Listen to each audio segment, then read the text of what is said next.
The year 1260. The hills, rivers, and forests of Sylhet were yet untouched by the clamor of civilization. But here, one name echoed: Raja Gour Govinda. He was simultaneously a brave warrior, a devoted worshipper, and an obstinate king. His kingdom, Gour Kingdom, was then a glorious empire in eastern India. The hilltops are shrouded in mist under the moonlight. Standing on the palace roof, Raja Gour Govinda gazes at the sky. Lines of worry crease his face, but his eyes glow with resolve. Rani Komalavati speaks softly.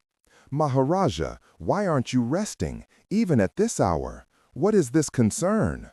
Raja Gour Govinda replies slowly, looking out the window. "I am thinking about the future of this kingdom, Rani. The Mughal power is steadily growing in the west, and the Kamrup Kingdom in the east is keeping an eye on our borders." Pausing. "But I am Gour Govinda. I will not be subservient to anyone." Minister Madhusudan says in a humble tone, "Your Majesty, strength lies not only in the sword, but also in diplomacy. Some flexibility makes a king great." Gour Govinda roars. "Flexibility is another name for weakness, Madhusudan. If a king bows his head even once, his kingdom will never rise again." Dawn. Raja Gour Govinda has come to offer prayers. Priests are chanting mantras. The sound of drums drifts from afar. The priest says, "Maharaja, may the gods protect your kingdom." Raja Gour Govinda replies, "I am grateful for the blessings of the gods, but the responsibility to protect the kingdom is mine. The god shows the path, the king walks it. The royal court, noon. A messenger arrives before the throne. The messenger says in a fearful voice, 'Your Majesty, some Muslim merchants have settled on the western border. They claim to be peace-loving, but are secretly storing weapons.' Gour Govinda says, 'Who gave them permission? Shall I remain silent while someone builds a home on our land?' Minister Madhusudan says, 'They are merchants, Your Majesty. Conflict with them will harm the subjects.' Gour Govinda says, with fire in his eyes, 'In my kingdom, no one makes decisions but me. If they are truly peace-loving, they will abide by the law of the land. Otherwise, war will be their destiny.' A village on the border. The atmosphere is peaceful in a border village. The Muslim merchant Sheikh Burhanuddin is seated next to a local farmer, Haridas. Haridas says, 'Burhan Bhai, I hear the king is very angry. Have you taken his land?' Burhanuddin replies calmly, 'No, brother, we have not seized anyone's land. We only want to live in peace.' Looking toward the sky. But kings do not understand peace. They only understand power. The palace. Moonlight streams through the palace window. Rani Komalavati is standing, the king beside her. The queen says, 'Maharaja, you have become very solitary lately. You don't smile as you used to.' Gour Govinda replies in a low voice, 'Kings do not smile, Rani. Kings only think of how to protect the throne.' Pausing. 'Sometimes I think this very throne is my curse.' The queen says, 'No, Maharaja, it is not a curse. It is your dharma, your destiny. You were born to protect this kingdom.' Gour Govinda replies, lowering his gaze, 'Perhaps so. But the larger the kingdom grows, the lonelier I become.' The training grounds. The sound of horses' hooves, swords glinting in the sun. Raja Gour Govinda is personally training the soldiers. Commander Bireshwar says, 'Maharaja, you are still like the young warrior you once were.' Gour Govinda replies, 'The real strength in war is not in the arms, but in the mind. The king who is afraid is not a king in history, merely a name of a defeated ruler.' Riverbank. The king stands alone on the riverbank. The light of the setting sun shimmers on the water. Gour Govinda says to himself, This river flows through ages. Kings come, kings go, but the river endures. Will I endure, or will I be lost in the current of history? The queen says, Maharaja, you have become very solitary lately. You don't smile as you used to. Gour Govinda replies in a low voice, Kings do not smile, Rani. Kings only think of how to protect the throne. Pausing. Sometimes I think this very throne is my curse. The queen says, No, Maharaja, it is not a curse. It is your dharma, your destiny.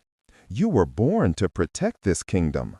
Gour Govinda replies, lowering his gaze, Perhaps so, but the larger the kingdom grows, the lonelier I become. The training grounds, the sound of horses' hooves, swords glinting in the sun. Raja Gour Govinda is personally training the soldiers. Commander Bireshwar says, Maharaja, you are still like the young warrior you once were. Gour Govinda replies, The real strength in war is not in the arms, but in the mind. The king who is afraid is not a king in history, merely a name of a defeated ruler. Riverbank. The king stands alone on the riverbank. The light of the setting sun shimmers on the water. Gour Govinda says to himself, This river flows through ages. Kings come, kings go, but the river endures. Will I endure, or will I be lost in the current of history? The court. A Mughal messenger has arrived at the court. Everyone is silent. The Mughal messenger says, Emperor Akbar Shah offers you a proposal of friendship. If you become his vassal, your kingdom will remain safe and prosperous. Gour Govinda erupts in fury. Protection? Protection in the name of servitude? He draws his sword. Go back to your emperor. Gour Govinda lives under no one's shadow. The messenger says calmly, You are a proud king, but history does not forgive pride.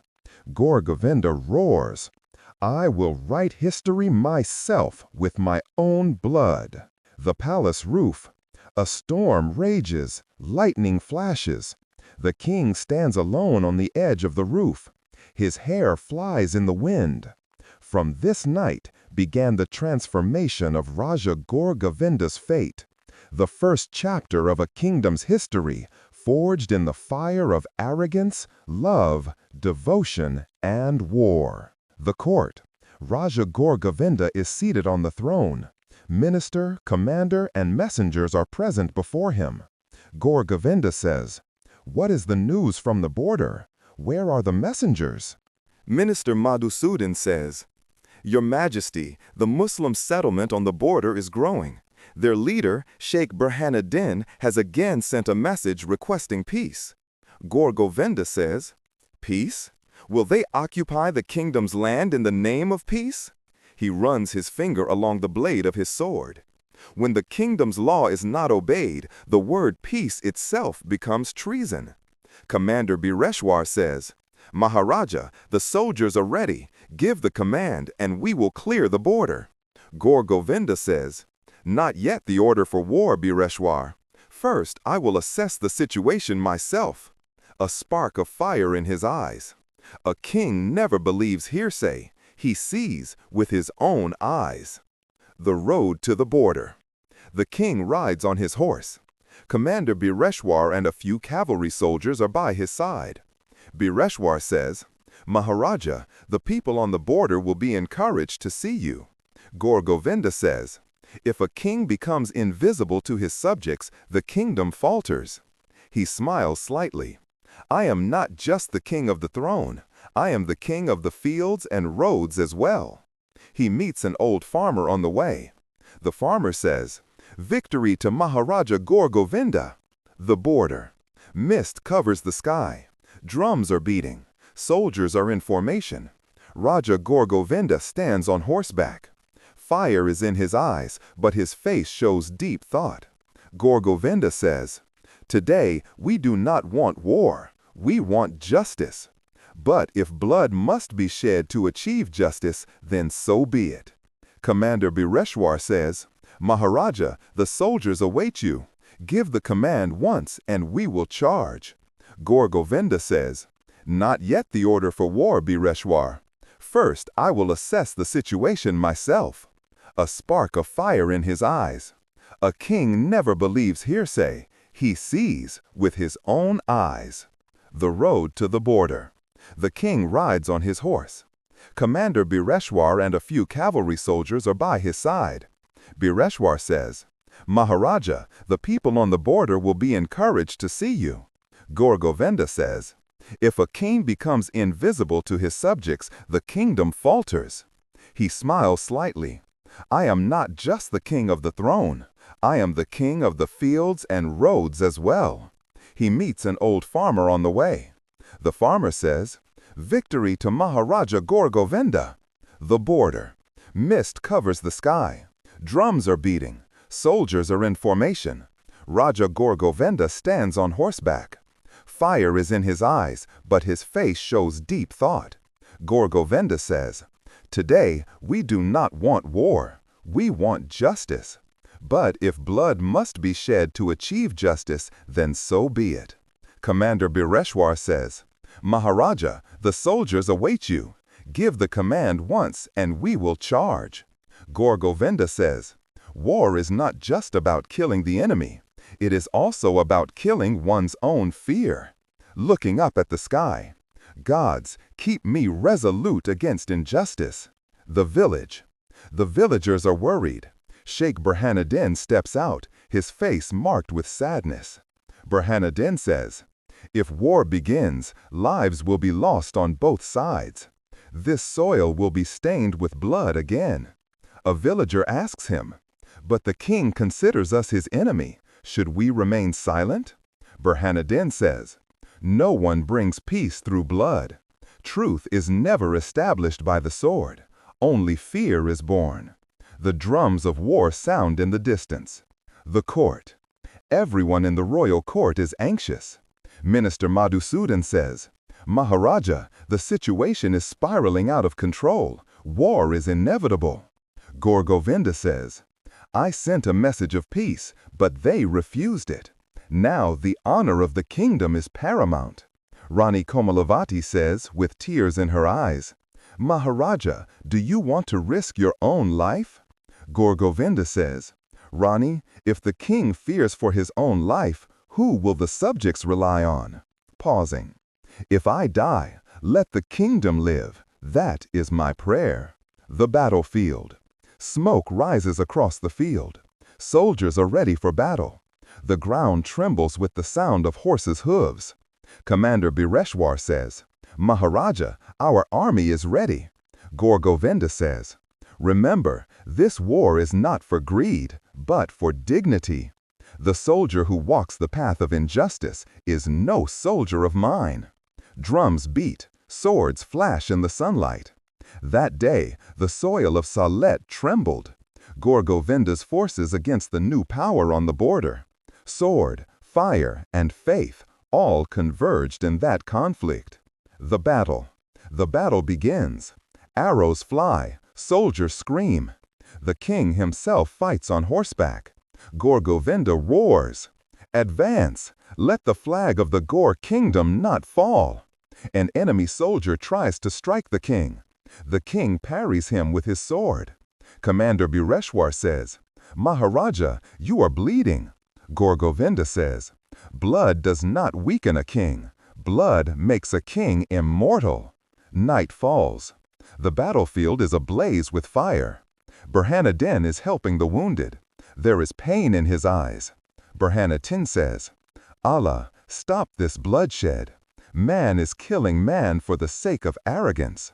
A soldier tells him, If the king had listened to you, this blood wouldn't have been shed. Burhanuddin says, Kings do not listen. They write history with blood. The palace. Rani Komalavati stands by the window. Smoke rises from the battlefield in the distance. The queen says, O goddess Durga, protect my husband. He may have made mistakes, but he is not a bad man. A maid rushes in with news. The maid says, "Queen Mother, the king is wounded." The queen starts and runs out. The battlefield. The king is sitting on the ground, wounded on his shoulder. Wounded soldiers are around him. Commander Bireshwar says, "Maharaja, our army is retreating." Gour Govinda says, "Retreat? No. As long as I live, the kingdom's flag will not fall to the ground." He tries to stand, but falls. Bireshwar cries out, "Maharaja, you have no strength left in your body." Gour Govinda says, "Strength is not in the body, but in the mind. I am the king until my last breath." Riverbank. The king, wounded, sits by the riverbank. The commander is beside him. Gour Govinda says, "This river, I once said it would flow on even after the kings are gone." He sighs. "Today I see it is true. I am leaving, but the kingdom will remain." Bireshwar says, "Maharaja, don't leave us." Gour Govinda says, "Every king is lost one day, but his story remains. My story will remain too, perhaps in someone's voice, perhaps in the song of the river." The palace. Rani Komalavati is praying. Lightning flashes outside. The cries of the soldiers' defeat are heard in the distance. The queen says, "O goddess Durga, take my husband's life, if you wish, but keep his honor intact." That very night, the Gour Govinda kingdom fell. Mughal forces took control of Sylhet, but history didn't forget him, because he was the last independent king who became immortal through his battle of pride and justice. The next day, the sun rises in a new sky. The kingdom's flag flies at half-mast. Flowers float on the river. Raja Gour Govinda is gone today, but his soul remains in this land. His name still echoes in the rivers, hills, and hearts of the people, as a symbol of courage, honor, and dignity. Soft mist by the river. The broken walls of the fort are visible in the distance. The kingdom's flag no longer flies, but the scent of the soil still carries Gour Govinda's presence. The war is over. Raja Gour Govinda lost the kingdom, but gained immortality. With his fall, an era ended, but the chapter of history began, which the rivers and people's hearts of Sylhet carry even today. The broken palace. Rani Komalavati walks slowly through the broken palace. Silence surrounds her. Dust on the walls, light streams through cracks in the roof. The queen says, "This palace was once filled with laughter. Today, only echoes." She wipes her eyes. "King, you will live on in these brick cracks, in this air, in this silence." An old servant comes and bows his head to the ground. The servant says, "Queen Mother, the Maharaja's body has been buried by the riverbank." The queen says, "The river, his favorite river." He had said, "My story will remain in the song of the river." The queen closes her eyes. The sound of the river is heard in the distance. The river bank. Villagers have gathered by the river. Some offer flowers, some pray. An old man says, "The king was our ruler, but he lived like a man." A young man says, "He fought for pride."